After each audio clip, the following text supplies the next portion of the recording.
Hi welcome back to my channel. ఈరోజు కథ నా ప్రాణమ 28వ భాగాన్ని వినేద్దాం.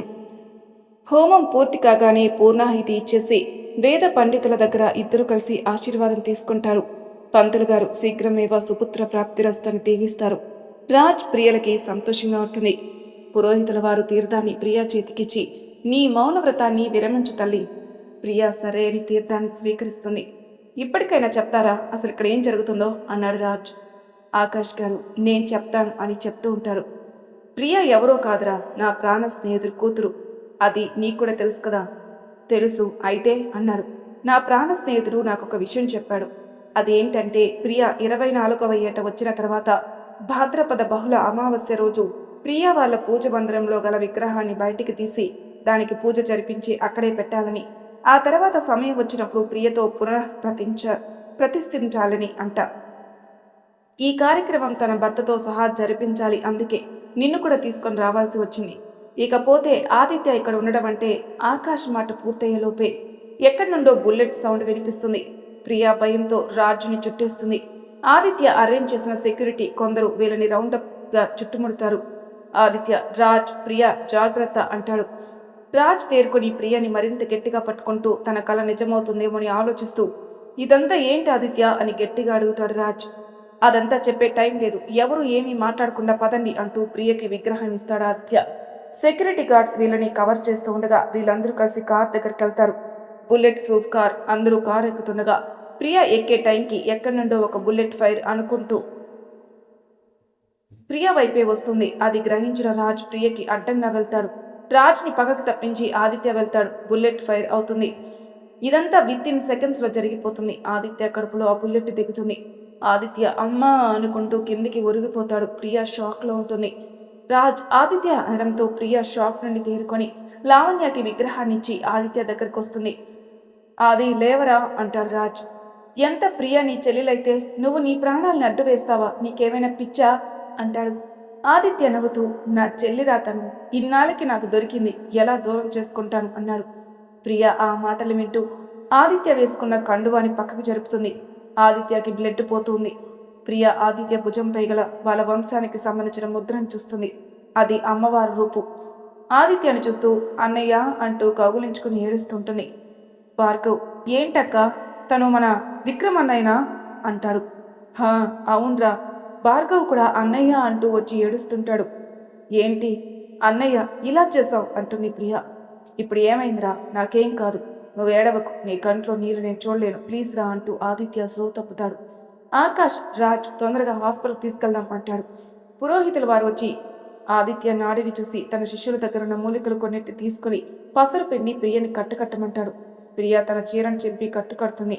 ప్రాణాపాయం ఏమీ లేదు, వెంటనే తీసుకెళ్ళండి అంటాడు. ప్రియ తలపై చెయ్యి వేసి రాజుని చూస్తూ జాగ్రత్త, అపాయం పొంచి ఉంది, నీవే నీ ప్రేమని నీ భార్యకి రక్షణ కవచం, ఎట్టి పరిస్థితుల్లో నీవు తనని విడవకు, తనే నిన్ను విడిచిన నువ్వు విడవకు అంటూ రాజ్ చేతికి రక్షలిస్తాడు. ఇవి మీ 5కి కట్టు. ఏంటి నలుగురైతే 5 ఇచ్చాడేంటి అనుకుంటున్నావా? ఆదిత్యాన్ని చూపెడుతూ తన తోడు వస్తుంది, తనకి కట్టు. ప్రియ ఏడుస్తూ ఉంటుంది. లావణ్యకైతే టెన్షన్ మొదలవుతుంది. అది ఎందుకో తెలీదు, చుట్టూ చీకటి అలుముకుందేమో అన్నట్లుంది, తన ప్రాణం పోతుందేమో అన్నట్లుంది. హెలికాప్టర్లో ఆదిత్యాన్ని ఢిల్లీకి తీసుకెళ్లి రాజ్ వాళ్ళ హాస్పిటల్లో జాయిన్ చేస్తారు. ఆదిత్యాన్ని ఆపరేషన్ థియేటర్కి తీసుకెళ్లిన తర్వాత రాజ్ భార్గవులు వెళ్ళి విగ్రహాన్ని ఇంట్లో భద్రపరిచి హాస్పిటల్కి వచ్చేస్తారు.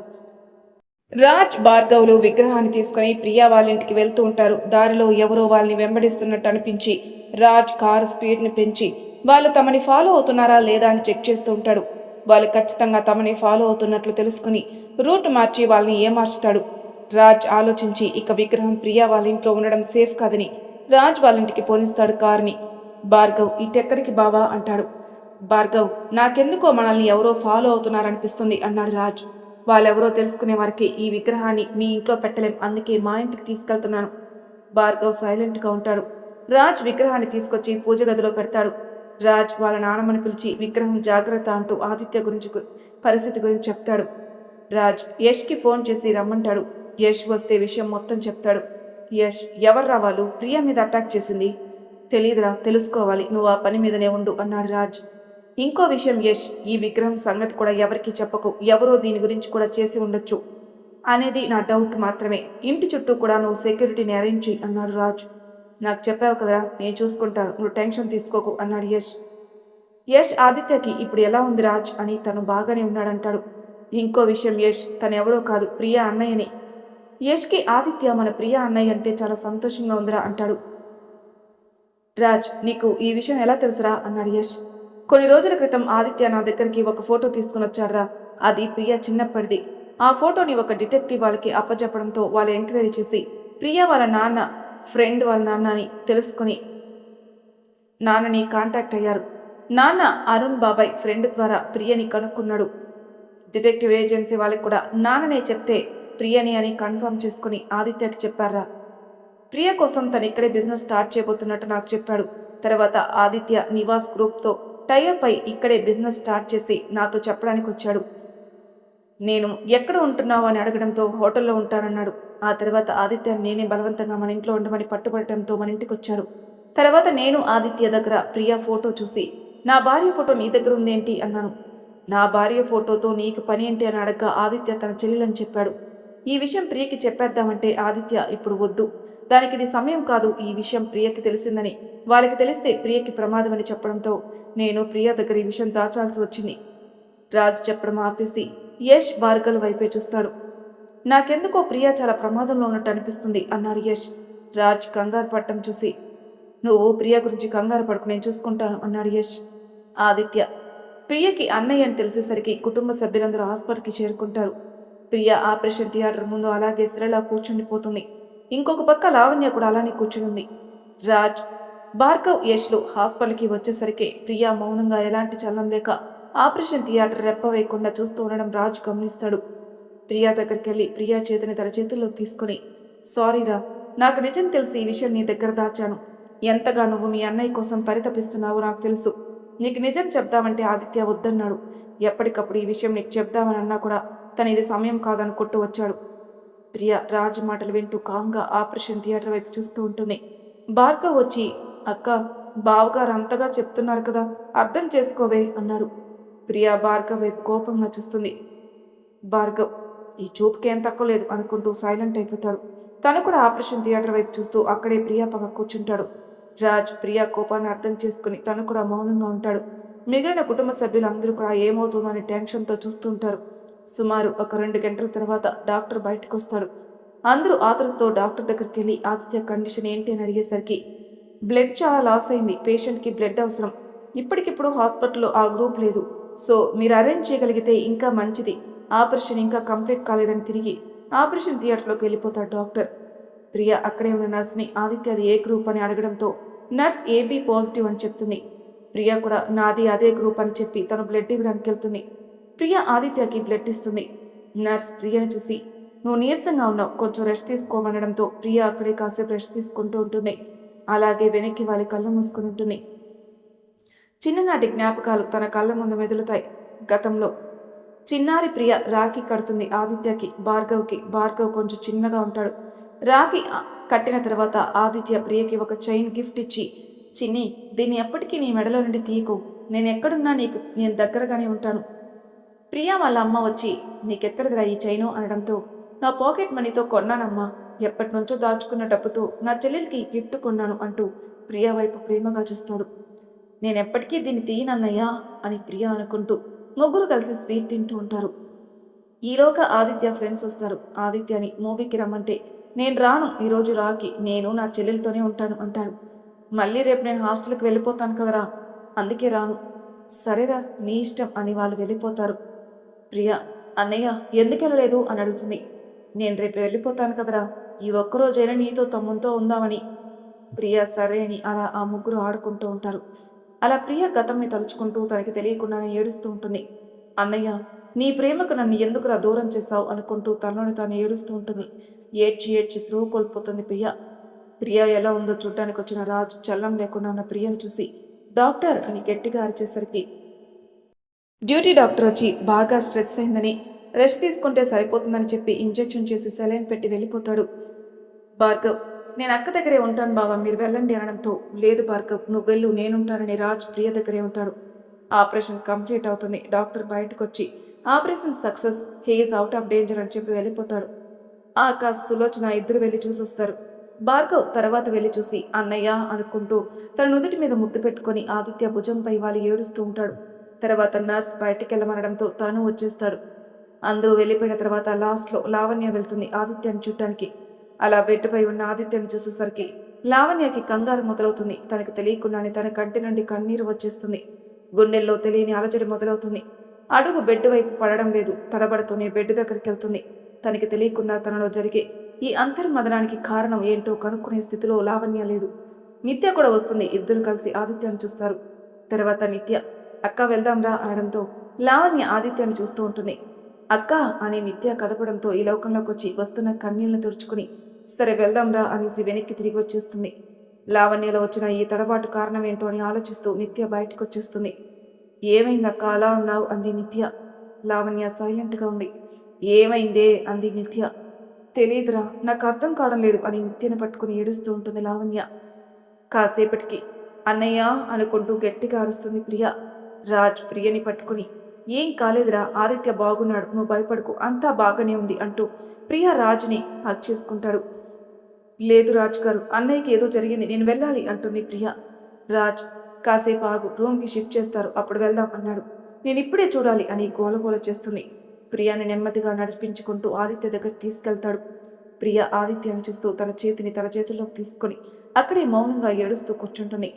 ఇక్కడ ఇంతసేపు ఉండకూడదని నర్స్ చెప్పినా కూడా ప్రియ రాదు. రాజ్ రిక్వెస్ట్ చేయడంతో రాజ్ని వెళ్ళమని ప్రియని మాత్రం ఉండమని అంటాడు. రాజ్ బయటికి వెళ్ళిపోతాడు. ప్రియ మాత్రం ఆదిత్య దగ్గరే కూర్చొని ఉంటుంది. అలా చాలాసేపు కూర్చున్న తర్వాత రాజ్ వచ్చి ప్రియ వెళ్దాం రా అంటాడు. ప్రియ రాజ్ వైపు కోపంగా చూస్తూ అక్కడి నుంచి బయటకు వస్తుంది. అదొక రాజ్మహల్, టీవీకి దర్భానికి ఏమాత్రం తీసిపోని రాజరికపు పోకడలతో హుందాతనంతో ఉంటుంది. అక్కడ కొందరు మాట్లాడుకుంటూ ఉంటారు.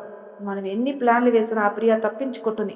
మనం వేసిన నిచ్చిన ప్లాన్ ఫ్లాప్ అయిపోయింది. తర్వాత కారు, ఆ తర్వాత ఆ కృష్ణాష్టమి రోజు మంటలు చెలరేగడం, ప్రియ అదృష్టం వల్ల బయట పడుతూనే ఉంది. ఈసారి మనం ప్లాన్ వేస్తే దానికి తిరుగు ఉండకూడదు. ఎలాగైనా సరే ఈసారి దాని అంతు మనం చూసి తీరాలి. ప్రియా ప్రియా ప్రియా చూడు, ఇదే మాట ఎందుకు? తన అంత ఇంపార్టెన్సా?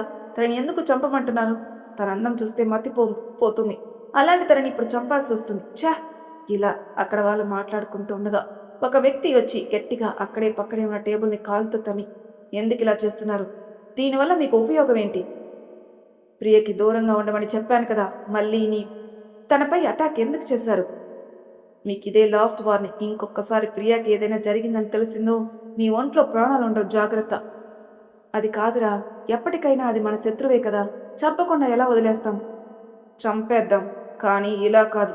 రోజు టార్చర్ పెట్టి చంపాలి, నా కసి తీరా అనుకుంటూ పళ్ళు కొరుకుతూ పక్కనే ఉన్న టేబుల్పై గుద్దుతాడు. అందులో ఒక అతను, కానీ ప్రియపై ఇప్పుడు అటాక్ చేసింది మాత్రం మనం కాదు. వాట్?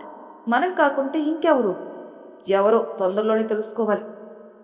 ప్రియను జాగ్రత్తగా బయటికి తీసుకుని వస్తాడు రాజ్. ప్రియ రాజ్పై చాలా కోపంగా ఉంటుంది.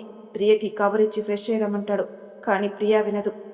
చెప్తే వినవు కదా అని కోపంగా అరుస్తాడు రాజ్. నాపైకి ఎందుకు అరుస్తారు అంటుంది ప్రియ. నీకెందుకు నాపై అంత కోపం వస్తుంది అన్నాడు. మరి మీరు నా దగ్గర నిజం దాచినప్పుడు నాకు ఎంత కోపం వస్తుంది? నేను అన్నయ్య కోసం ఎంత బాధపడ్డానో మీకు తెలుసు. అయినా మీరు నా దగ్గర ఆ విషయం దాచారు. అది కాదురా అంటాడు రాజ్. తను వద్దంటే మీరు ఊరుకుంటారా? నా మనసు గురించి ఆలోచించరా? మీరు ఒకటే. నా దగ్గర ఈ విషయం దాచి నన్ను పరాయిదాన్ని చేశారు అని గట్టిగా ఏడుస్తూ ఉంటుంది. భార్గవ్ ప్రియని పట్టుకుని, నీకేమైనా పిచ్చా అక్క? బావగారు ఎంత చెప్తున్నా కూడా వినిపించుకోవడం లేదు. భార్గవ్ ఊరుకో, నీకేం తెలీదు అంది ప్రియ. భార్గవ్ నువ్వు ఉండ్రా అన్నాడు రాజ్.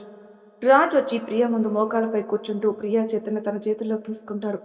రాజ్ అలా చేయడంతో ప్రియ తన చేతుల్ని వెనక్కి తీసుకుంటుంది.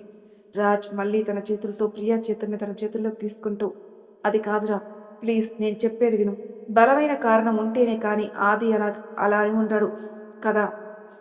ఆది లేచిన తర్వాత ఆ కారణం ఏమిటో తెలుసుకుందాం, సరేనా? నువ్వు నాతో మాట్లాడకపోయినా పర్వాలేదు, కానీ కొంచెమైనా తినరా అన్నాడు.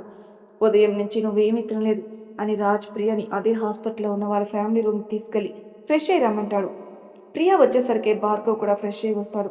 రాజ్ అప్పటికే డిన్నర్ రెడీ చేసి పెడతాడు. ప్రియ వచ్చి ఆదిత్య దగ్గరికి వెళ్ళాలని చూస్తుంది. రాజ్ ప్రియా చేయి పట్టుకుని ఆపి ఎక్కడికి అన్నాడు. అన్నయ్య దగ్గరికి అంది.